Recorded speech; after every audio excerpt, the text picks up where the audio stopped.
Well, hi again, everybody, and welcome to this week's edition of Inside Furman Athletics. I am Dan Scott, the voice of the Paladins. It is our monthly visit with Athletics Director Jason Donnelly, who is here, and also Jackie Carson, who is here as well. And we hope that you're going to enjoy what we've got for you over the course of the next 45 minutes to an hour.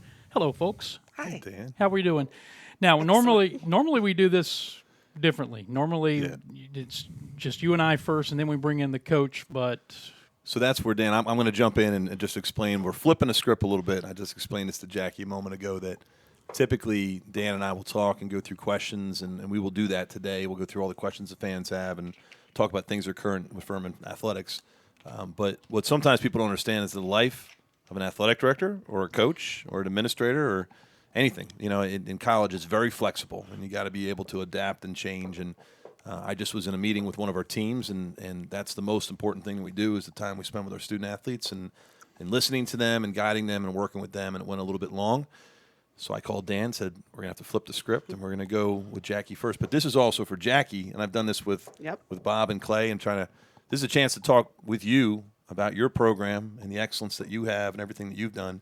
And part of it, Jack, I'm honored to do this because you do everything. So I have a little bit of everything. You're national. So Jackie is an amazing ambassador.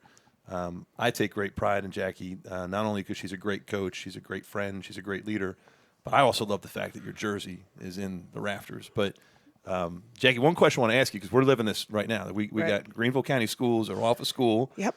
So one of the things that people might not understand, and you and I are both going through this today, is when you have two parents that are working, how do you manage the kids? So what do you got going on in addition to coaching the team today? Oh, so I just finished a workout with a 10 and an 8-year-old with some cone drills, and they were at practice yesterday, and one of my players that's injured, I look over, and she's setting them up through cone drills. So you got to love Greenville County fall break. Yep. And childcare is Rob and myself splitting half the day. So I have them in the morning, and then Rob just rescued and he'll complete the evening swing. So I was with Rob Carson, our Associate Athletic Director, this morning. We had our meetings, and he's doing an amazing job in so many different categories. He's in charge of academics. He's in charge of student engagement. He's in charge of diversity and inclusion. He's amazing. So Rob had the morning shift with me, and then Jackie's got the afternoon. We flip it.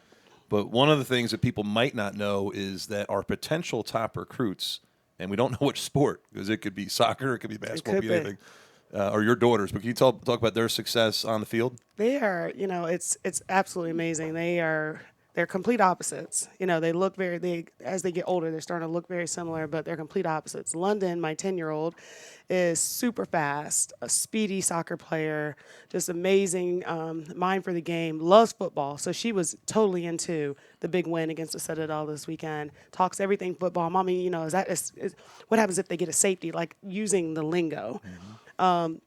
Lathan, my 8-year-old, is actually, she's not into sports, but she's naturally gifted. She picks up things really, really quickly.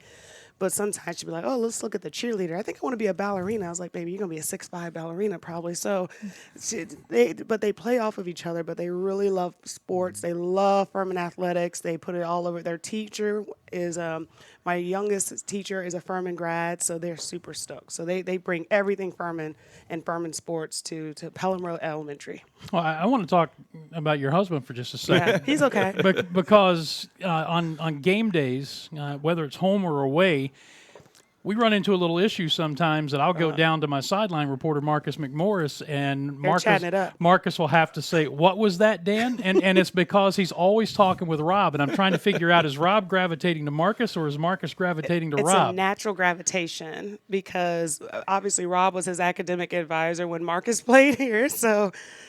Gosh, it's a natural sport field. They just had a bond when when Marcus was in school, and it just keeps getting stronger. I'm the same way. I'm texting him, trying to get his attention. It's like he's talking to Marcus. If I ever need to find Marcus on the sidelines, I just find Rob. That's right. And that's exactly where he is. Yep. Well, I was teasing Rob, and we had our Monday football operations meeting, which feels like 3 days ago. It's been that kind of week. But Rob's been running, so the fans know, is that you may have seen, we've got this brand new student tailgate zone. And Rob's done a great job of reaching out to our students, our faculty, our staff on campus, and he's working very closely with student life.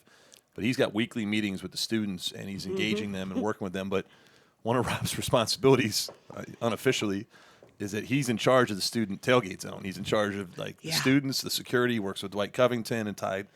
But in order to get this done, there's a lot of labor that goes into it. And so Rob has 2 outfits. He's got his outfit that he comes to. He sweats in. He sweats in. His sweat equity outfit. And then he changes over to his game day. His game day outfit.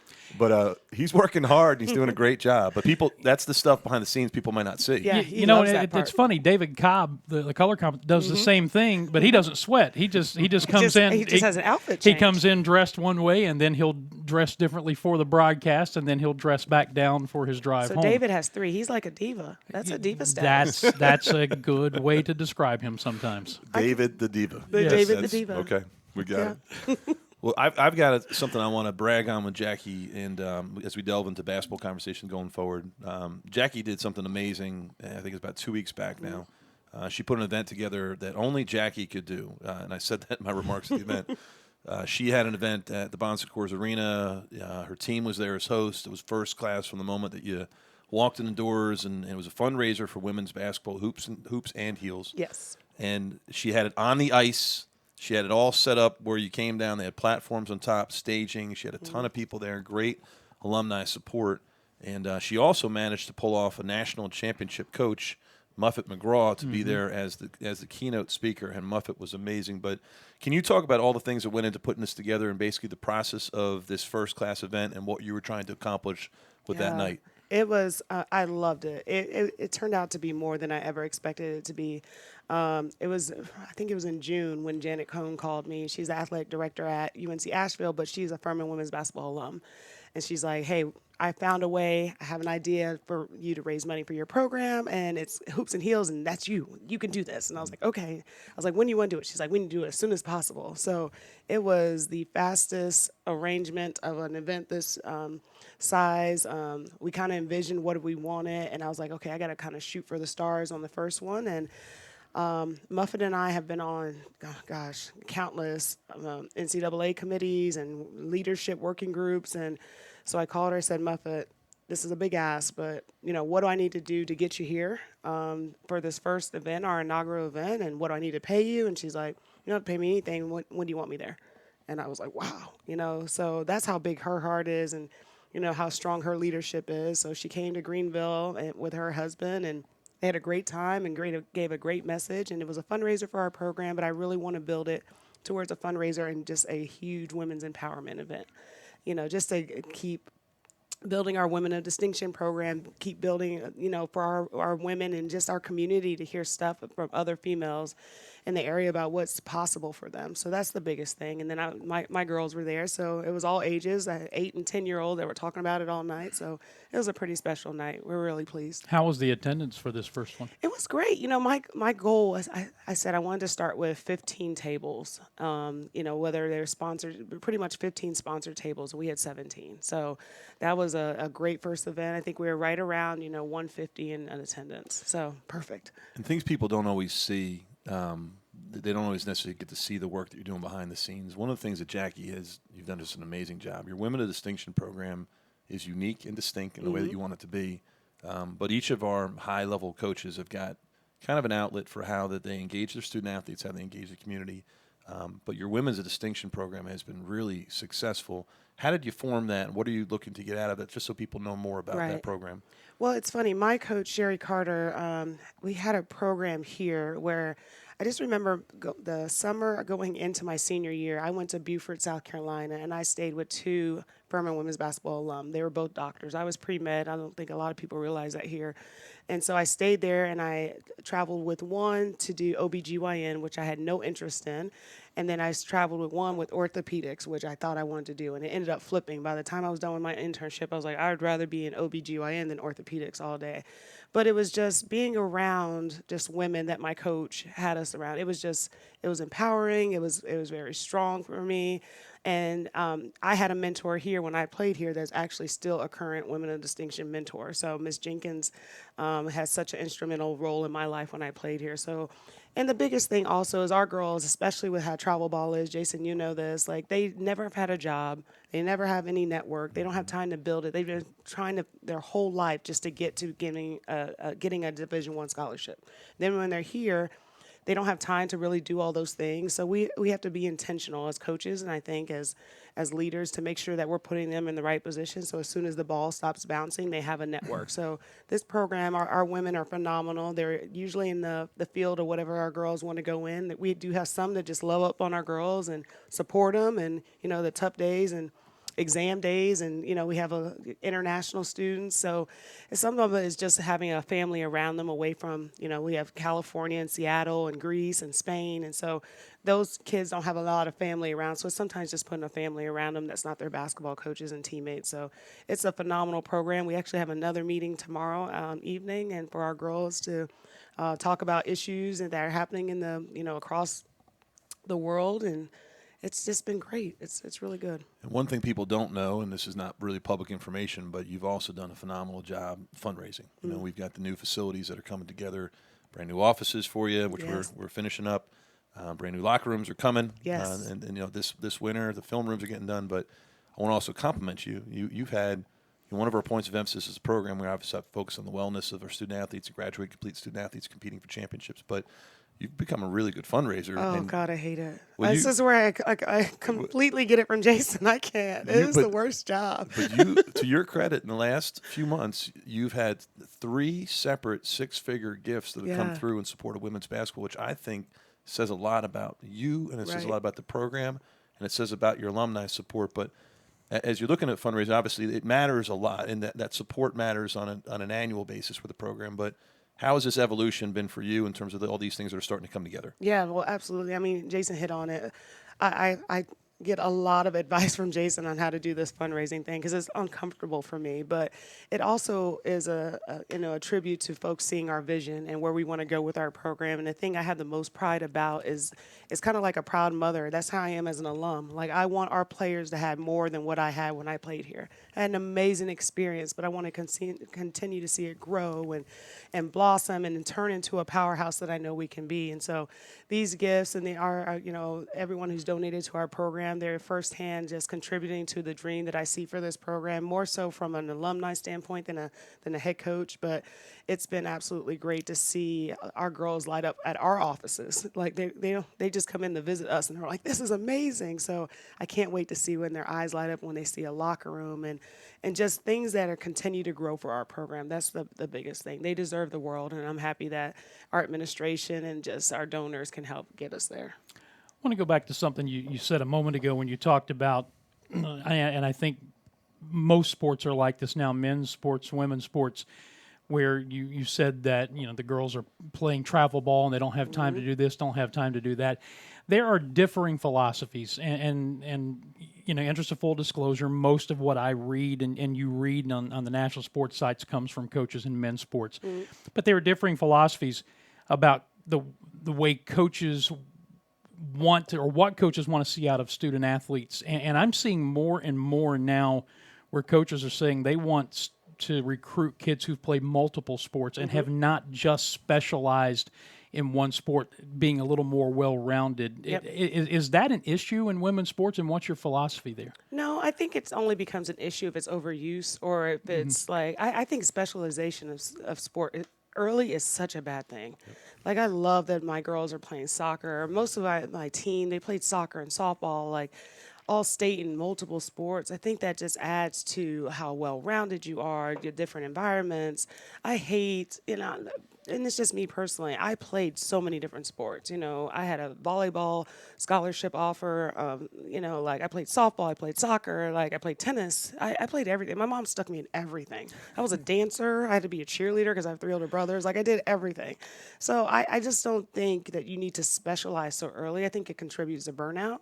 I think that's why we have so many kids drop in college, because it gets harder, and they've been doing it and been pushed so long in one direction, where they can have fun in the volleyball, soccer. Like, each sport has such a different feel, so I think it's great to play whatever makes you feel good. Well, and that's why I say I'm seeing more college coaches now who are saying just that they prefer their athletes who are a little more well-rounded, who who have played multiple sports, and burnout may be the primary reason. Yeah, absolutely. And I think it's big for female sports because it trains the body in a different way. You know, we always have to look at ACLs and different strength and conditioning of different muscles. So playing soccer, like it strengthens so many things for basketball and pivoting. And then, you know, softball, just the timing and, you know, catching the ball and like it just contributes across the board. So I think just being well-rounded and being athletic is a great thing. But again, Well, one thing that's definitely different, and I'm beginning to experience as a parent, I know you and Rob go through this, is everything is so scheduled these days. Yes. And like you're trying to manage time. You know, we've got soccer practice tonight. You got this activity there. You got this. The days of just playing sports in a season where you just would show up at a park, and I'm sure with your brothers you were doing it, pull you into a game, but you'd either play in that sport, or if you weren't playing that, you play that sport, you play this sport. But those days have really gone by. Like you go by playgrounds and you don't see student athletes. You don't see young people playing outside.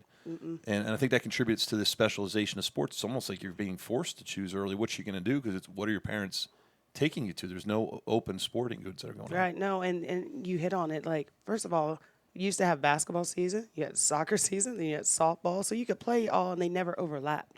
Now basketball, even at the young age, is year-round soccer. You know, Rob is great on campus, but probably his biggest trophy for me is he gets our girls to and from soccer practice 3 days a week, and they practice at the same spot in 2 different places.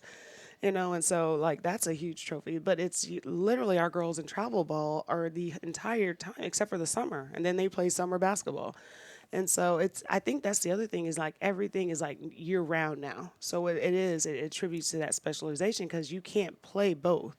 And then you have in basketball, you have the whole scholastic versus non-scholastic fiasco where the club coach doesn't want them to play with the high school coach, and that gets messy. But, yeah, it's the seasons are long. I got one topic I really wanted to talk about and get Jackie's take on it, and it's a compliment to you.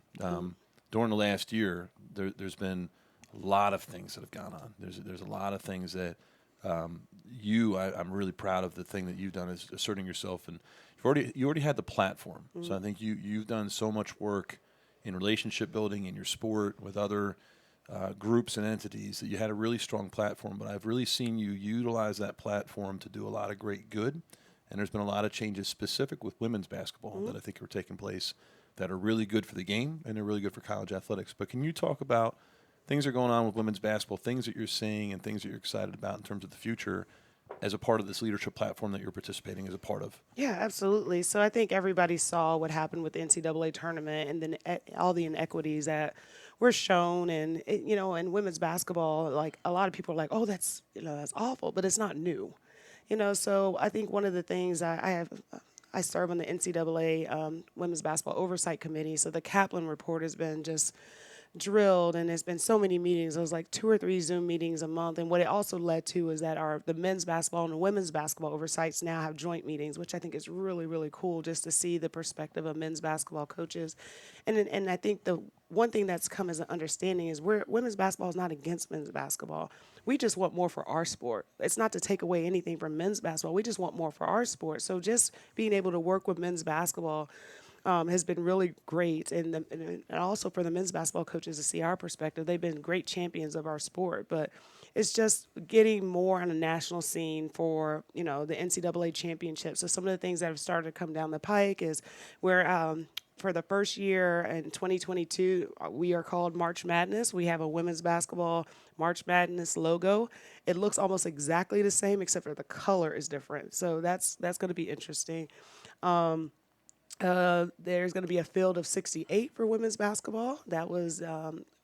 That still has to go through one more committee, but I'm pretty confident it's going to get passed. But it's just giving us, an equal footing as far as opportunities and branding and marketing for our sport, because our finals have been phenomenal. We have a great game, and we just want people to see, and we want the opportunity to market so everybody can see how valuable women's sports are. Along that line, I saw a story where there was a proposal put forth, whether it was an official or just an idea from somebody, about playing the men's tournament and women's tournament championship weekends at the same time. And I have seen differing viewpoints on that. What do you think about that? Well, Jason and I actually discussed this, and it's not until 2026 because both Final Four sites have been decided up until that. And I was never in favor of it until I served on these committees and saw the reasoning why. So when you read the Kaplan report, which I think is pretty, if you need a lot of reading on just sitting in the bed one night, so it's actually a really phenomenal piece of work. But it's because when you're marketing women's basketball, it's under men's basketball. So they want to have it in one city so that we have the marketing rights to be able to advertise for our sport. Because until this, I think it's 2028 is when we're able to separate our marketing agreement. But until then, we are grouped with the men's basketball Final Four as far as marketing, even though we're two separate entities. So that's what it was about. It's like bringing them together. So now women's basketball can be marketed under the same platform as men's basketball in one city. So then all these joint advertising things can go to both sports. I know one of I'm sorry, Jason, but one of the objections that I saw put up to that was the fear that women's basketball would get completely overshadowed by the men if they played at the same side on the same weekend in the Final Four. I'll give you an answer to that, because There this is where the basketball background would come in, is that in the last 10 years, the NCAA has made a major investment in the cities that they're in with regards to branding of the sport. And, having participated in it, I was fortunate to do it, but everything from wraps on buses to billboards to just this cross promotion. And when I first got into this, I used to wonder why the men and women were separate anyways, and it felt like it seemed to be, the thought was that the women wanted to have their own identity separately. Right. There's such an opportunity to bring it all together. It's like the Super Bowl. Right. You've got all these different colleges and administrators and coaches and fans coming together. And there's so much room to do this without overshadowing one or the other, but just to promote it as a brand. Right. And so you have the chance. You can have your own different day. You got different media sessions. You got different practices. You got different game days. But this is not a hard change. This is just, and really what it comes down to is, can the city support that many teams? Can it support that many fans? So that's like some of these larger cities, the answer is yes. But like even we were in San Antonio a few years ago. San Antonio might not be big enough to support men's basketball, men's and women. Like having 8 programs there with all your fans and all the things that come with it. But I think it's really good for the game. And I look at it. One of the things I think Jackie and I were able to connect on early is, like, I came from a culture where equity was celebrated, in the sense that you're trying to do the right thing. It's not perfect, but you're trying to have the right thought process. But there's an equality to these things, and the co-branding is something that our student athletes do this because they believe in it. So, look at, as an example on the pro level, like the way that the NBA players right now are embracing the WNBA and vice versa shows how we've evolved as a society, that it's not thought of differently than that. Would you agree? Yeah, absolutely. I think most of the people that have such a friction about men's and women's basketball are people who have no involvement in the sport, because the men's basketball community supports the women's basketball community, the women's basketball community supports it, and the fans, once they see, if they truly appreciate basketball the way that they say that they do, then they appreciate both sides of the game. It's a totally different game.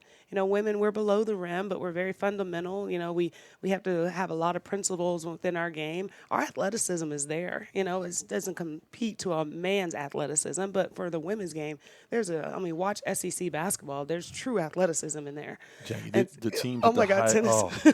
You saw our Tennessee game. The teams at the highest level, they are so good, and you've done a good job with me, because I came from a little bit of a different level.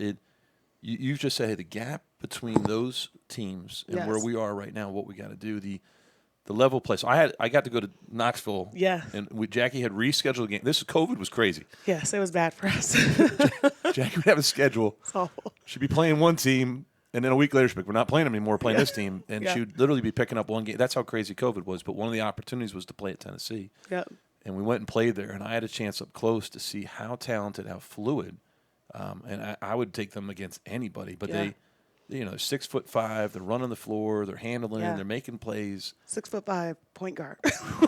They were the biggest team in the country last year collectively. They only had one player on their roster below 6 foot. But your third quarter, you took it to them. It was a 6-point game, and then we hit a wall. And it's purely at that level. The size alone. The wearing down the factor there was such a factor for us. Absolutely. That and 8 freshmen. Holy smokes, that was That was traumatizing. Well, speaking of young team, and I know you're enjoying coaching this unit, but talk about the team a little bit and expectations for the year ahead. Yeah, so everyone's like, oh my gosh, how good are you guys going to be? And I have no idea. It's really going to be about, and I was just talking, I sat for an hour today talking to Tiara Hodges, who's our 6th-year senior, just phenomenal player. But she's like, Coach, where do you feel like, where we are? And I said, it's just going to be about when they finally get it, our young kids. Like, we thought about it, and Tiara and I were laughing at it because we have 8 sophomores, 5 freshmen, but our 8 sophomores are just now figuring out how to go to class in person and balance basketball. So they're in shock too. So it's really like we have 13 freshmen from that standpoint, because our kids are like, I never knew how much this load was. And so we're working through that. But as soon as this, like just the philosophies and the fundamentals of the game click for this young group, they're pretty special. And Tiara Hodges and Tate Walters and Sydney James have done a great job from a leadership standpoint. Grace Van Rye, we had a scrimmage the other day, and she played phenomenal. She looked like a senior post player. So we have some great pieces. We have, 4 seniors, 0 juniors, and like I said, 13 freshmen and sophomores. So it's going to be a season of some peaks and valleys, but I like our outlook in the end. They must not be driving you too crazy. I don't see any gray there's yet. Not. And I hide them well. If there's 1 or 2, we tuck them under. Well, we're excited for you because this is a growth year, and some of your young talent. So last year was chaotic, not only because of COVID, because you had so many injuries. Yes, it was awful. But getting everyone healthy, right, and some of the young players that you had play last year combined with some of the veterans, it's exciting. You're building. And one other thing that we've heard from coaches, whether it's soccer or football or basketball, this is the first time you've had a chance to kind of begin on a June 1 cycle where you've gotten back to workouts. Yes. So some programs may be further along because they're a little more veteran team, but others are saying, hey, this is what a normal college year is going to be. Right. But can you talk about that a little bit just in terms of the player development? Yeah, absolutely. And that was a big thing. The one thing things started to slowly simmer down as the vaccine was being rolled out. Like, we were able to have one-on-one workouts with our returning kids, So literally I had a one-on-one workout with Sydney James and Tate Walters and some of our core players. And then when we got here in June, June, which is what we're normally accustomed to, the whole team rolled in, So we couldn't do that the year before. Again, when you have 8 freshmen that never had a preseason, they basically rolled into a college basketball season with no practice players, which, again, are a big thing for us. So we return our male practice squad that we practice against almost every day. But it's just having that growth and that mentality developed in the summer instead of, I think we had to wait till almost August and September last year, is a huge difference. So it's going to pay off dividends for us. Well, one thing you haven't done with that young team is shy away from competition. No, you're going to Georgia. You're playing in the tournament out in California. You're going to Georgia Tech. What are you thinking? I don't know. It sounds good now. It sounds good now, but it's all preparation for the conference season. Jason brought up that Tennessee game. We had just beat Georgia Southern, and we found out on the bus that our game was canceled, and I get a text message from Tennessee, and I got one from another mid-major, and I looked at my team and said, y'all want to go?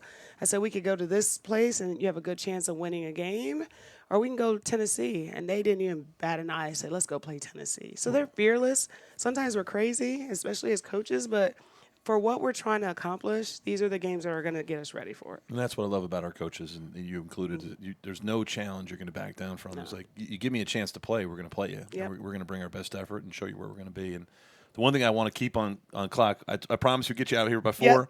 It's 4 o'clock. Jackie, we love you. We appreciate Thank you. Thank you for being the ambassador to Furman that you are. We're excited about the year ahead. The season kicks off, your first game? November 12th. So that is PC, and then we roll. I just counted it again with Tiara Hodges. We have 5 games in 12 days. So we're going to roll after that. We go PC and then Georgia, and then, gosh, I can't even keep up. And we're just rolling. And that's one of only 13 home games this year. Yes. So come on. Encourage people to get out as often as they can. Absolutely. And then the big January 8th doubleheader at the Well, we're looking forward to as well. So good stuff, Jackie. Thank you very much. Thank you, guys. All right, that's Jackie Carson. She's going to slide out. It's going to give me a moment to look ahead to this weekend's football schedule, which is, of course, highlighted by Furman and ETSU for homecoming here at 2 o'clock. But Chattanooga is at Samford in the league. That's a 1 o'clock kick. Western Carolina at the Citadel at 2 p.m. and Wofford and Mercer at 6 p.m. That's the conference schedule this week. 5 teams among the 9 football-playing schools in the Southern Conference right now have 1 loss. That's where we are as far as a logjam in the standings. This is Inside Furman Athletics. I'm Dan Scott. This is Athletic Director Jason Donnelly. And second half of our show, we're going to spend some time talking about some of the highlights of things that are going on now and answer some fan questions that we've gotten throughout the course of the last 24 to 36 hours as well. I guess we need to start with the night football game that we just completed. Well, first, that was fun. That was we might have to rethink. Maybe we do coaches first instead of second. But one of the things I really enjoy about Furman is our people, and we're really blessed. Jackie is so universally respected amongst her peers in coaching, amongst our community. One of the things that's really exciting to me is when we meet alumni that were here when Jackie was a student, and they remember her as an athlete, they know her as a coach. But she's done such a great job representing Furman, and the impact is really wide. And can I tell you something that she told me earlier this week, and how excited she is about the renovations that have gone on to the offices over there?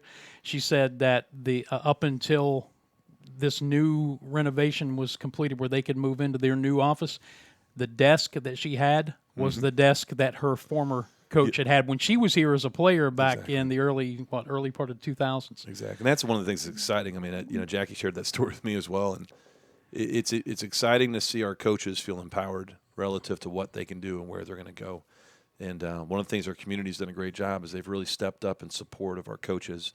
Furman brings a lot to the table, and to have a great alumni support to do those things, it's a great feeling. It's a great feeling to support all of our teams the way that we do, and to see that excellence that's resulted in that. But it's a great example. It gets me excited every time that I'm around her and around her team to see her leading that way. And one of the things that Jackie's really done, and I mentioned this in that interview, is she's gained a national platform. She has great respect amongst her peers for relationships that she's built, for the coaching circles that she's in. And our women's league is tough. One of the challenges that she has, and I'm learning more as I'm here, but, some of the other schools have got some advantages stacked in their favor that she's working against when it comes to either master's programs or scholarships or the way that they fund things. And we are competing for championships. So we're trying to figure out what our best model is. And the model that both Bob and Jackie have is a true 4-year model relative to academics and the way that we support our teams. And it's built around the Furman model. So I'm excited for her. I'm excited for her about where we're headed and what we're doing. Another challenge you have in the league is something that we're talking about as athletic directors is there's only 8 teams in the league. The 2 academies don't have women's teams. So she naturally starts out the season. She needs to go out and find more non-conference games, which is a challenge right off the bat. So I'm proud that our athletic directors in the Southern Conference and our commissioner are talking about those things and trying to identify ways to solve those issues to make them more competitive for our women's teams in terms of where that is. But that was a fun conversation, Dan. Yeah, she's good. She's good, and just appropriate that she named her fundraiser Hoops and Heels, because I talk to her about it all the time. She is the absolute standard for fashion on this campus. She had the heels and the hoops to go along with it, but she is and she is just an incredible person. I love every chance I get to take a minute to talk with her, and I tell her all the time. I get a chance to see them practice a lot because they are practicing generally when I am getting to Timmons to set up for a men's basketball game. They are practicing. She's intense. Yeah, she's intense. She's a great she coach. is intense. There's no question about it. Well, let's flip it to you, Dan, because I've had a chance to process a little bit. But what were your thoughts on the first night game in Paladin Stadium in 5 years? Well, I think the biggest thing was we got the win. Yeah. And if we hadn't won, we probably wouldn't have played one for another 5 years. That's normally the way those things go, at least thinking from a coaches and superstitious point of view. But no, I thought it was great. It was obviously a different atmosphere. I thought the fans responded to it. Our team seemed to enjoy it, and it was interesting. Is talk with Clay yesterday. It's 2 straight weeks that this team has gotten punched in the mouth early, and responded. Yeah, and didn't flinch. Yeah, and it all starts. I mean, I had the pleasure of getting to listen to you do the Wofford game. I always enjoy the away games and listen on the air.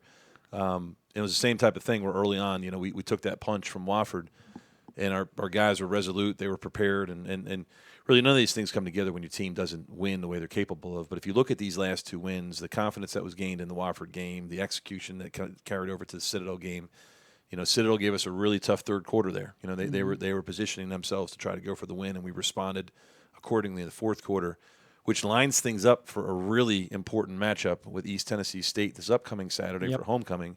And East Tennessee State coming off their first loss of the season. They went into last weekend undefeated. And it's going to be a big game because right now those 5 teams positioned with 1 loss at the top of the conference, the winner of this game is going to really give themselves a runway to have an opportunity to win a Southern Conference championship. My thoughts on the night game, it was awesome. I've really appreciated and tried to celebrate all the great work that our staff has been doing. Minus the wind and the cold, it was amazing. And, we'd love to play that night game in September, and future years we can work on that when the temperature's a little bit hotter. But I would say from start to finish, when you thought about the fan experience from the beginning of the game to the end, between the tailgating and the fan zone and the student section and the concerts and a great game and a great game atmosphere, there was one point I had the pleasure of being on the field with Coach Sheridan, and he and I were down there just having a conversation, and we both had a chance to look around and look at how special that was. There was children on the hills and people in the Wicked Weed Zone and doing all these different things, just enjoying it. And I couldn't have been happier or prouder of the way all of our people responded to that.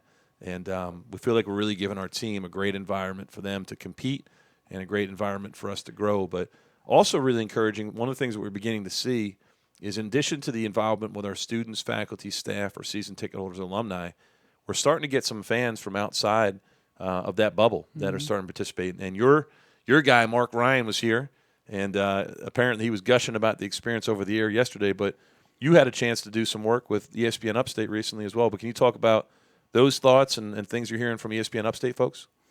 Well, the best thing I can tell you is that they're excited about continuing the relationship into the future. Just getting the opportunity to embrace us, the way we're trying to embrace being Greenville's team and having them as a partner and responding to what we are doing. I've heard nothing but positive feedback from them. They're happy with the relationship. Obviously, we are very happy with the relationship. It's been a great partnership.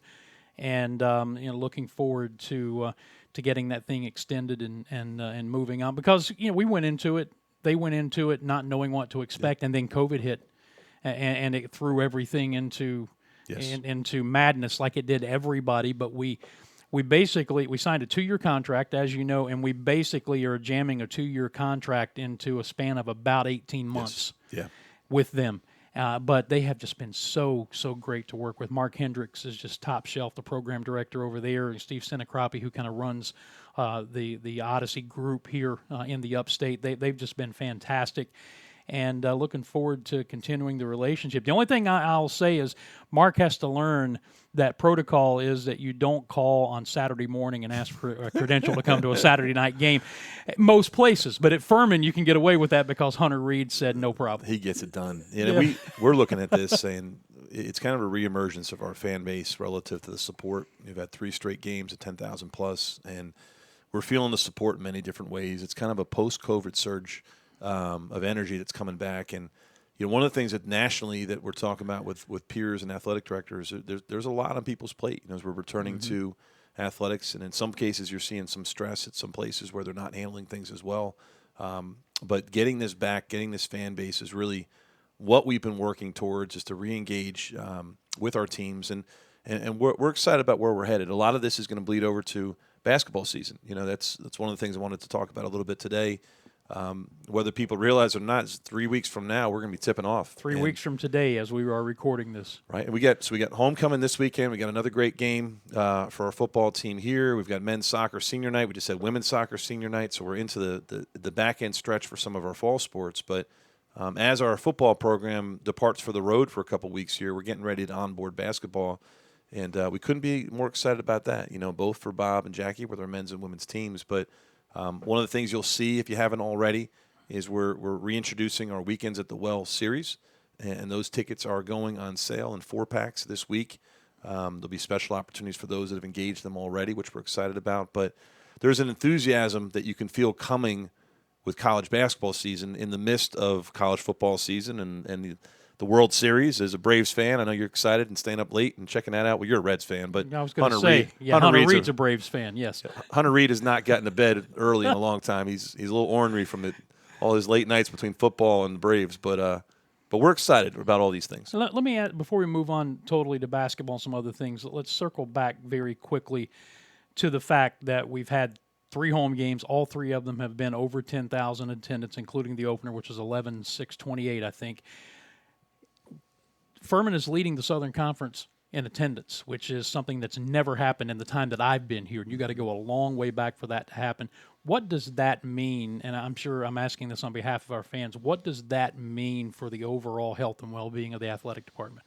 Yeah, it means a lot, and I will say it means most to Furman. And what I mean by that is that part of our responsibility when we look at how do we handle our athletic programs is we've got to demonstrate to the university itself the return on its investment. And they make a significant investment year in, year out when it comes to our athletic programs in terms of what we do. So as a sports fan, we feel it, we see it, we believe in it, we're behind it.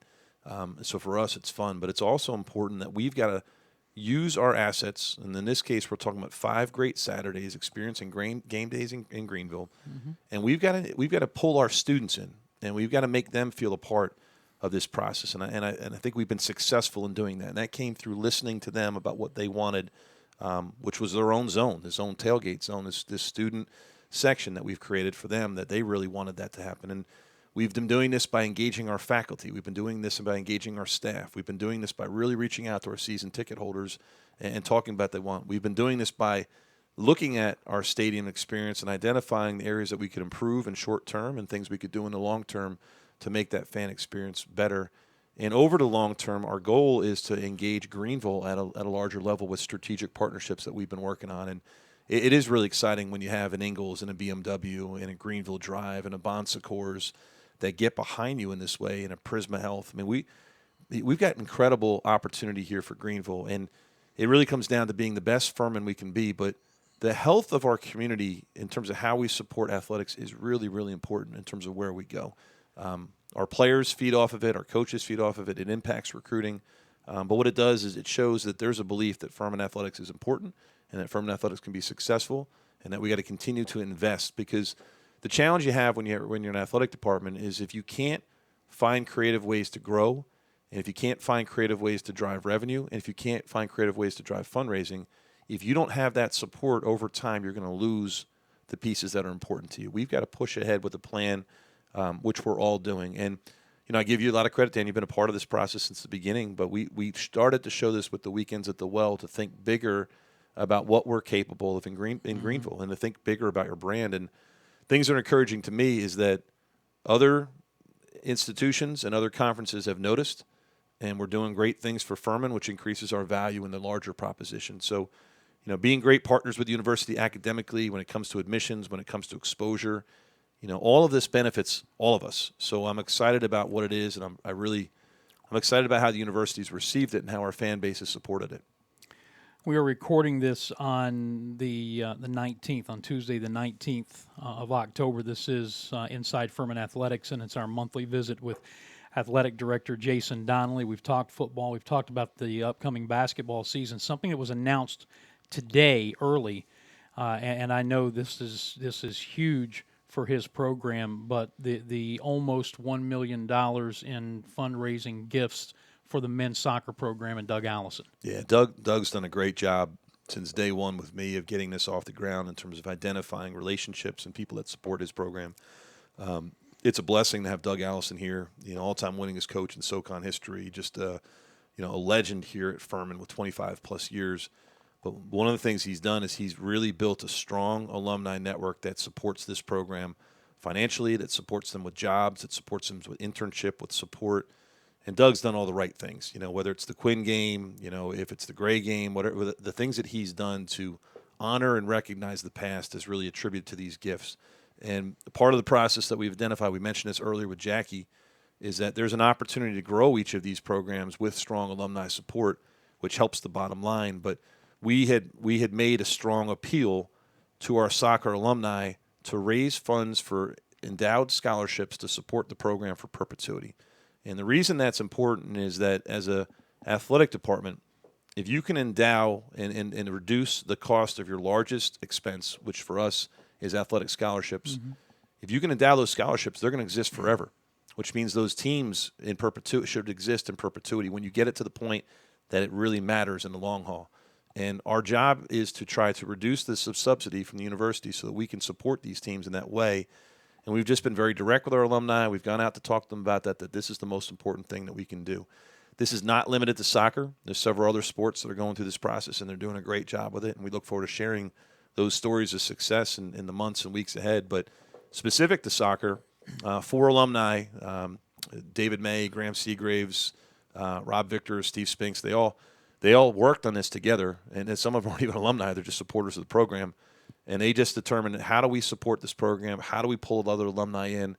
How do we do this as a group effort?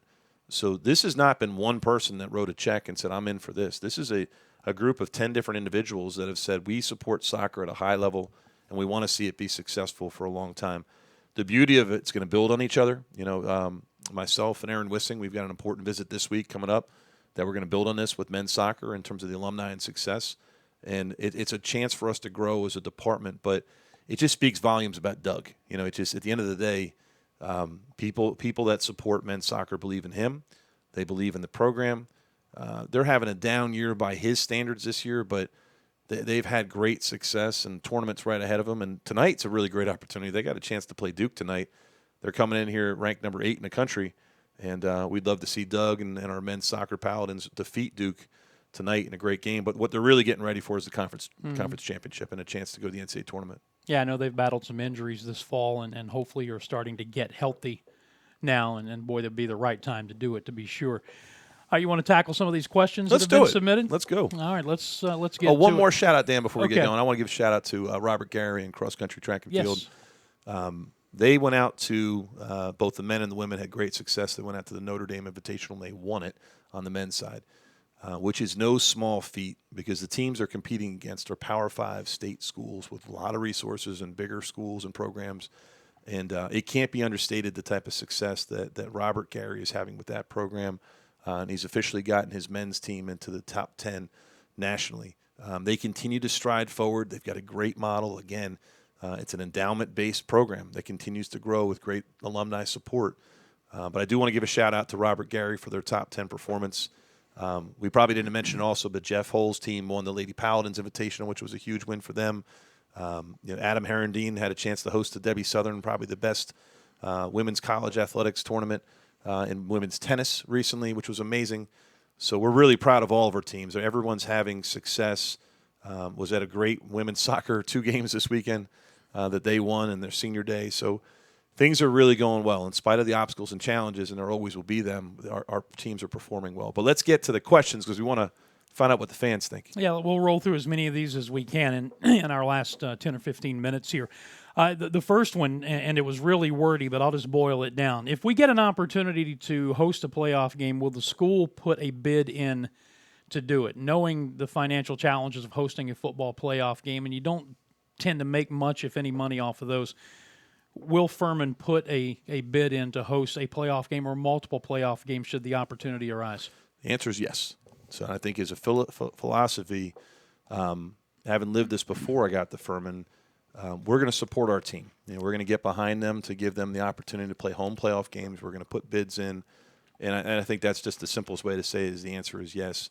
How it all comes together is going to be really unique and interesting. Part of it's depending on the NCAA and the FCS and the Southern Conference. We talked about this just recently in our Southern Conference meetings about how important it is to support football, how important it is to incentivize football, and all the different things that we do from a conference level. But at the simplest way to say it is the answer is yes, we're going to do that.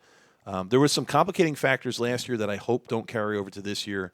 One of them was if you put in a bid for a game, but if your team wasn't in it, then you'd have to host other people's games. Respectfully, we don't want to do that. We don't want to tax our staff or be hosting games that we're not playing in. But if we have a chance to play in an FCS playoff game, we want to host it, and we'll do everything it takes to support our team all the way through. Obviously, the best way to do that is to control your destiny on the field. Mm-hmm. Position yourself to be the conference champion. But we are working hard, and I've had the fortune to be added to the FCS Regional Advisory Committee and have a chance to submit votes weekly about how all the programs are doing, both in the SoCon and in the Southern region. So I'm enjoying that opportunity. And Furman's well positioned. We can take care of business moving forward, but we're in a good spot. All right, good stuff. Next question was, what are the other 2 non-conference football games next year besides the Clemson game? That's a great question, and you prepped me on that one beforehand. I am actually respectfully going to leave that for our football program to announce. Okay. And I only mean that because teams and coaches, as they schedule and they plan, that's their thing. That's their thing to announce and put that out there. I do know we have a long-term commitment for the next several years with an FBS opponent that's coming up year by year. We're looking forward to that. I believe we're at Clemson next year as one of those games. I think the next 3 years are Clemson, South Carolina, and Ole Miss in that order. And Clay's done a nice job with the scheduling. It's not always perfect, but what you go through a process is he's looking for aggressive home and homes. I actually made 2 calls this weekend myself for some home and homes as we look ahead to the future, things that I would like to see happen as a part of participating in that process. But Clay and his staff and Ken Pettis and Rob Carson, who have handled scheduling with us, have done a great job of positioning us for that. One thing down the road that's concerning the ADs is we are looking, 5-6 years down the road at what are these guarantee games going to be in terms of are they still existing for FCS, and it's a little bit the waters are a little bit murky. We're not fully sure. The fan base should know there's a lot of stuff going on right now in the NCAA. Mm-hmm. They're going through a constitutional process where they're looking at what does the Constitution look like for Division I, Division II, Division III, autonomy schools. So there's a lot of stuff that's going on, and I've tried to tell everyone, 2021 has been one of the years of greatest change when it comes to the college model. We've seen changes in the transfer model and the name, image, and likeness. We're seeing conference realignment going on like crazy. So I think everyone's kind of have to buckle up and sit tight as we go through this process. But I think there's some larger things to worry about from a bigger perspective about how does this all settle in and what does it look like. One of the calls that I've been on with some national ADs that are working on this at the top of their profession, everyone's committed to this model. They want to see it work, but they don't know exactly how it's all going to shake out, and it will look different. So we're working on that, and we're staying tight to that process, and we're having those conversations within our conference. But I'm going to allow Coach Hendricks and his staff to announce those games, and Hunter Reed would probably be upset if I shared that information. Yeah, he might have an opinion on that. He might. Will Clemson and or South Carolina ever play Furman in basketball? That's been a sticking point amongst Furman fans for a long time. I know the last time that we played South Carolina, I think I don't know if it opened Timmons Arena, but South Carolina came here a number of years ago, got beat, and I don't think we've played them since. Yeah. The answer is yes, and it's just a matter of timing. I will say that our staff asks every year, and they try to position ourselves to ask every year. I think one of the things that I think the fan base knows this, but having done scheduling on the other side of it, the schools that are in-state or local, when they know you're really good, they generally try to stay away. Yep. It's not a bad thing. It's just sometimes from a competitive advantage/disadvantage, sometimes timing needs to work in your favor. There were certain schools when I was doing scheduling that we just wouldn't play because it just wasn't a good fit for what we were trying to accomplish. And there's a lot of different options to consider. I do know that Bob had some very substantial conversations with South Carolina. Last year, I'd connected with their athletic director. There was some potential opportunities that just didn't come to fruition, so I just think it's a matter of timing. Probably more likely to have a shot at playing South Carolina than Clemson anytime soon, and I just think that's logistics, and we're right in that backyard. And I think I would take that as a compliment. I think it says a lot about the program. I think it says a lot about Bob. One of the things that I've gotten feedback as I've talked to ADs and coaches around the country about Furman, Bob's he's a really good offensive coach. And the way that he coaches the offense is difficult for other teams to prepare. So I've talked to some teams where I've talked about it's a reasonable thing for them to want to play us. And they've talked about we just have a hard time preparing for that offense. We have a hard time getting ready for that. So in a single game setting, it's really hard to prepare for, and teams have stayed away from it. So I do think there's some factors there, but I think it's just a matter of time before we get that opportunity to have South Carolina and Clemson back on the schedule. Yeah, Bob and I have talked about this numerous times on the All Den podcast. When you're 9-23, everybody wants to play you. Right. When you're 25 and whatever, like he had back-to-back 25-win seasons, suddenly those opportunities are not as plentiful as they had been. Well, one of the things I think is also a question, is talking a little bit about the competitiveness of our schedule this year. And I mentioned this when we interviewed with Bob, really just to get the fan base prepared for this. But Bob has scheduled up this year. You know, Bob has gotten to a point with his program. He's very confident in his coaching ability and the success he's had. He's got job security here. So he's done a great job in all those different things. But what the league has really asked us to do competitively is what people don't realize is last year we were ranked as top 10. We were number 9 in the country when it came to quality of league. So our league has been scheduling up as a whole. We have been working very hard at that as well, in spite of the obstacles, which means sometimes people won't play you. But Bob has taken on some really good high major games and some really good home and homes to allow us to schedule not only high major games, but also very competitive mid-major games that are non-conference, in addition to a tough conference. So our record might not be as good in the win-loss column this year, but we might be a better program for it because of the confidence that we have taking these things on. I think the other thing, too, it's really difficult to get another team to come play you in your home arena. So committing to home and homes with very competitive programs around you regionally is an important thing. So in addition to the high majors, in addition to home and homes, they've come up with a MTE, which is a multiple team event that they're hosting, in addition to the non-conference. So this will pose to be our most competitive schedule of the year. Part of that question is, what is everybody else doing? Well, we don't control the rest of the league. We don't dictate where they are. Other coaches are going to have different motivations. Sometimes coaches look at a year and they're like, I got to get wins. You know, they think that's the best way to go about it. And sometimes it is. Sometimes in a given year, wins are what matters, and that's what's going to carry the day. The way that we are looking at it at Furman is we're trying to give ourselves the best opportunity to be able to be an NCAA tournament team at the end of the year without having to only win that Monday night game in Asheville in the tournament. When you're relying on winning one game during a tournament, that's a lot of pressure on you and your team. What we're looking to do, and this is based on analytics, this is based on feedback from the commissioner, this is based on our knowledge of the game, is we're trying to build the most competitive schedule we can in this year so we have an opportunity to be a team that's playing NCAA basketball at the end of the season. That's our ultimate goal, to get there for the program. We obviously want to win the Southern Conference Championship as well, both regular season and tournament, but this is a third part of that process, is to be an NCAA tournament team for the program and our fans. Well, you just answered, as part of that answer, the other question about what the other SoCon schools are doing on improving their scheduling, and that's something that you really don't have any control over. Yeah, and there's a commitment from the conference. You know, the commissioner has given the teams, the coaches, and the ADs some guidelines relative to scheduling metrics. So there is an expectation and a financial expectation as a part of that you need to meet some minimum standards when it comes to scheduling. Now, it's based on where your program is. If you're a Tier A school, such as where we've been, and you have the opportunity to schedule up, you need to schedule up. That's what they're asking of us to do. That's not why we're doing it, but that's a part of that process. If you're a middle-tier program in the league, they want you to schedule a certain threshold as well. And if you're a lower-tier league, they want you to schedule a certain threshold. And the intent with that is to improve the overall league standing so that if we have a second team in our league that is capable of getting the NCAA tournament, that the league is strong enough to carry that relative to where that is. They go back the last couple of years. We've had a team that's been on the bubble. You know, we've had a team that's been right there, and you're counting hairs at the end of the year relative to whether or not the team will get in. If the Southern Conference basketball can deliver a second team in the NCAA tournament, that is a great compliment to our league and also to the work that administrators and coaches are doing relative to scheduling in terms of competitiveness. So I do think there's a commitment there. The Southern Conference has done a great job. We are clearly a league that emphasizes all sports and supports and celebrates championships for all sports. But there's been a really strong emphasis on football and basketball, and I felt it. I felt it being in the room with the other ADs. I felt it being in the room with the commissioner. It's something that we've asked for as a part of our process, and I certainly feel it this year competitively, both for football and basketball.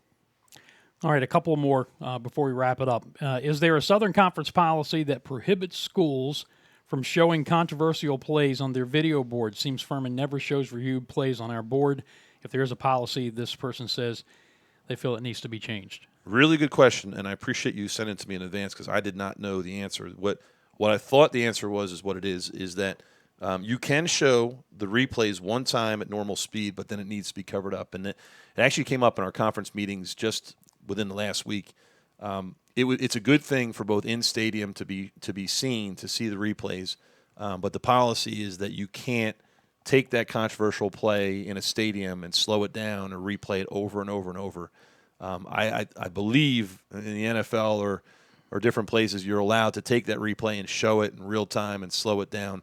That is a conference policy that you're only allowed to replay it. A Southern Conference policy. Southern Conference policy. Okay. You're only able to replay it one time at regular speed. It's one of those things. Sometimes it's a technology issue, believe it or not.